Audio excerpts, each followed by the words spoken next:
శ్రీరామచంద్ర పరబ్రహ్మణే నమ. ఈశావాస్యోపనిషత్తులో ఒక మంత్రవర్ణం, యస్తు సర్వాణి భూతాన్య ఆత్మన్యేవ అనుపశ్యతి సర్వభూతేషు చ ఆత్మానం తతో న విజుగుప్సతే. ఎవరైతే తనతో సమానులుగా తన ఆత్మస్వరూపులుగా సమస్త ప్రాణికోటిని చూస్తాడో, అదేవిధంగా సమస్త ప్రాణికోటి యందు తనని చూసుకోగలడు. అతడికి విజుగుప్స అనేది, రోత అనేది, అసహించుకోవటం అనేది అలాంటివేమీ ఉండవు. దీన్ని ప్రత్యక్షంగా ఆచరించి చూపించాడు శ్రీరామచంద్రుడు మనకి శ్రీమద్ రామాయణంలో. ఎక్కడ అంటే గుహుడు తతో గుహో నామ రాజా రామస్య ఆత్మసమస్సఖ అన్నాడు. శ్రీరామచంద్రుడికి వారిద్దరి మధ్య అంత అనుబంధం ఎప్పుడు కలిగిందో ఏమిటో ఒక్క ముక్క కూడా అంతకుముందు గుహుడిని కలుసుకునే వరకు కూడా చెప్పలేదు వాల్మీకి మహర్షి. అది ఆయన రచనలో ఉన్న గొప్పతనం.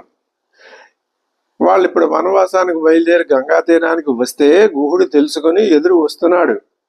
ఆయన కూడా ఆగత్య సంపరిష్వజ్య, ఆయన ఆర్తితో తాను ఇంతకాలం నుంచి ఆరాధిస్తూ ఉన్నటువంటి స్వామి తన ఎదురుగా వస్తున్నాడన్నటువంటి మహదానందంతో ఆయన ఆర్తితో పరిగెత్తుకుని రావటం, ఈయన కూడా ఇతడు తనతో సమానుడు అని తానే అని వెళ్ళి ఇద్దరు కలుగా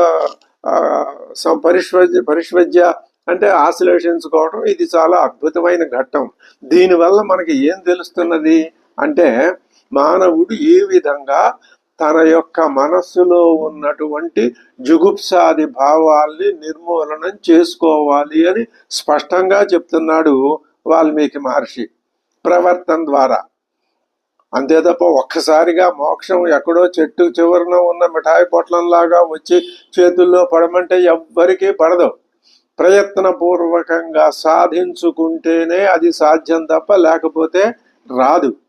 లేకపోతే ఎక్కడ గుహుడు నిషాదాధిపతి, ఎక్కడో అడవుల్లో ఉన్నవాడు, ఎక్కడ మహారాజు యొక్క కుమారుడు, రాజ్యానికి అంతటికీ అధిపతి అయినటువంటి శ్రీరామచంద్రుడు, ఆయన ఈయనకి ఆత్మసమహ, తనతో సమానుడని చెప్పి గౌరవించి ఆయన మీద తనకు ఉన్నటువంటి ఆ అభిమానాన్ని చాటుకొని లోకంలో అందరూ కూడా ఈ విధంగా, ఇది స్నేహం కేవలం ఒక స్నేహం మాత్రాన్ని ప్రదర్శించడమే కాదు, తన మనస్సులో ఉన్నటువంటి అనవసరమైన భావాల్ని పోగొట్టుకునే విధానం ఇది అని శ్రీరామచంద్రుడు తన ప్రవర్తన ద్వారా ఆచరించి చూపించాడు.